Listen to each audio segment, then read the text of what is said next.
Assalamualaikum warahmatullahi wabarakatuh. Saya Kamilah Munawaroh dari Universitas Pancasakti Bekasi, program studi pendidikan guru anak usia dini. Video ini saya buat untuk memenuhi tugas ujian tengah semester saya di semester 5 dengan mata kuliah Komunikasi dan Negosiasi PAUD yang diampu oleh Ibu dosen Dr. Mumun Mulyati SPD MPD. Kali ini di sini saya akan membahas materi yang berjudul Konsep Dasar Komunikasi. Mari kita simak pembahasannya. Pengertian komunikasi. Komunikasi berasal dari bahasa Inggris yaitu communication. Secara etimologis atau menurut asal katanya adalah dari bahasa Latin yaitu communicatus. Komunikasi secara terminologi adalah proses penyampaian informasi oleh seseorang kepada orang lain. Dari pengertian komunikasi yang tadi diuraikan tersebut, tampak adanya sejumlah komponen dan unsur yang dicangkup dan merupakan persyaratan terjadinya komunikasi. Dalam bahasa komunikasi, komponen atau unsur adalah sebagai berikut. Yang pertama ada source yaitu sumber. Yang kedua yaitu komunikator sebagai penyampai pesan.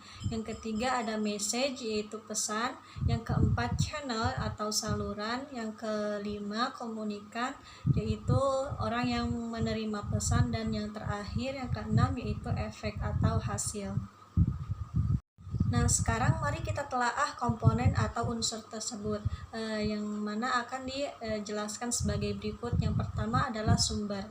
Sumber adalah dasar yang digunakan di dalam penyampaian pesan, yang digunakan dalam rangka memperkuat pesan itu sendiri. Sumber dapat berupa orang, lembaga, buku, dan sejenisnya. Dalam hal sumber ini yang perlu kita perhatikan kredibilitas terhadap sumber kepercayaan baru, lama, sementara, dan lain sebagainya. Apabila kita salah mengambil sumber, maka kemungkinan komunikasi yang akan kita lancarkan akan berakibat lain dari apa yang telah kita harapkan. Komponen dan unsur yang selanjutnya yaitu komunikator. Komunikator dapat berupa individu yang sedang berbicara, menulis maupun kelompok orang, atau organisasi kemungkinan seperti surat kabar, radio, televisi, dan lain sebagainya. Dalam komunikasi, menyampaikan pesan, kadang-kadang komunikator dapat menjadi komunikan. Sebaliknya, komunikan menjadi komunikator. Ada beberapa syarat yang harus diperhatikan oleh seseorang komunikator. Di antaranya yaitu yang pertama, memiliki kredibilitas yang tinggi bagi komunikasinya. Yang kedua, keterampilan berkomunikasi. Yang ketiga, mempunyai pengetahuan yang luas. Yang keempat, memiliki sikap yang baik. Dan yang kelima, memiliki daya tarik dalam arti ia memiliki kemampuan untuk melakukan perubahan sikap atau penambahan pengetahuan bagi pada diri komunikan. Di dalam melakukan komunikasi, kita dapat melihat beberapa gaya komunikator melakukan aksinya. Ini tergantung pada situasi yang mereka hadapi. Gaya komunikator dapat kita bedakan ke dalam beberapa model. Yang pertama ada komunikator yang membangun. Komunikator yang membangun ini mempunyai ciri-ciri. Yang pertama, mau mendengarkan pendapat orang lain dan dia tidak pernah menganggap dirinya benar. Yang kedua yaitu ingin bekerja sama dan memperbincangkan sesuatu persoalan sesamanya sehingga timbul saling pengertian. Gaya komunikator yang kedua ada komunikator yang mengendalikan. Ciri-cirinya komunikator ini pendapatnya tidak merupakan hal yang paling baik, sehingga dia tidak mau mendengarkan pandangan orang lain, intern maupun ekstern. Yang kedua, ia menginginkan komunikasi satu arah saja, tidak akan menerima dari arah lain. Dihubungkan dengan gaya kepemimpinannya, maka komunikator seperti ini dapat disamakan dengan gaya kepemimpinan yang otokrasi atau gaya instruksi. Gaya komunikator selanjutnya yaitu komunikator yang melepaskan diri. Ciri-cirinya komunikator ini lebih banyak menerima dari lawannya berkomunikasi. Yang kedua, kadang-kadang merasa dirinya rendah sehingga ketidakmampuannya keluar. Selanjutnya yaitu gaya komunikator yang menarik diri. Komunikator yang menarik diri ini memiliki ciri-ciri. Yang pertama, ia selalu bersifat pesimis, sehingga menurutnya keadaan tidak dapat diperbaiki lagi. Yang kedua, ia lebih suka melihat keadaan seadanya, dan kalau mungkin berusaha menghindari keadaan yang tambah buruk. Demikianlah sedikit ciri-ciri beberapa komunikator. Dengan melihat hal tersebut, kita dapat menentukan pada bagian mana kita berada.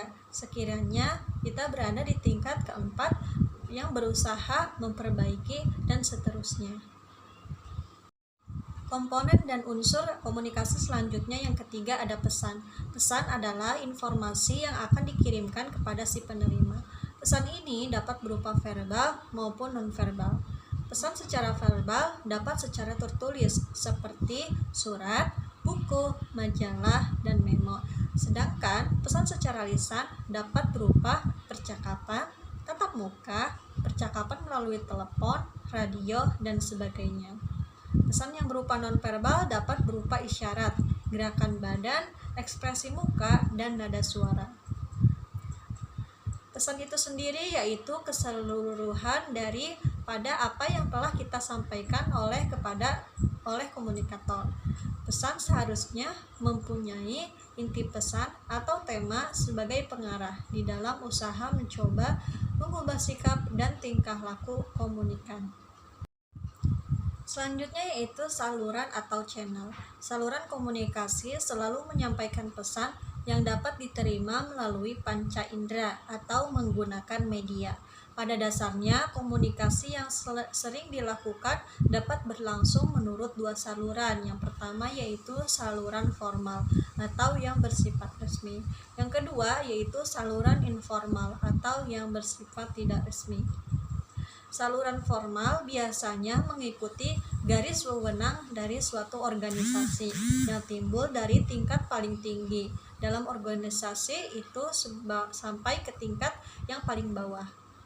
Komunikasi sebaiknya berlangsung dalam dua jalur, yakni dari atas ke bawah dan dari bawah juga diperhatikan untuk naik ke tingkat atas. Di samping saluran yang disebutkan di atas juga terdapat saluran komunikasi yang bersifat mendatar, yaitu komunikasi horizontal. Dengan singkatnya dapat kita katakan bahwa saluran yang dapat dipakai dalam berkomunikasi itu dapat terjadi tiga arah, ke atas, ke bawah, dan ke samping. Ketiga cara ini disebut dengan tiga dimensi. Komponen dan unsur selanjutnya yaitu komunikan atau penerima pesan. Penerima pesan dapat digolongkan dalam tiga jenis, yaitu personal, kelompok, dan massa. Atau dengan perkataan lain, dari segi sasarannya, maka komunikasi dapat berupa yaitu komunikasi personal, orang per orang. Kedua, komunikasi kelompok, yaitu komunikasi yang ditujukan kepada kelompok yang tertentu. Yang ketiga, ada komunikasi massa.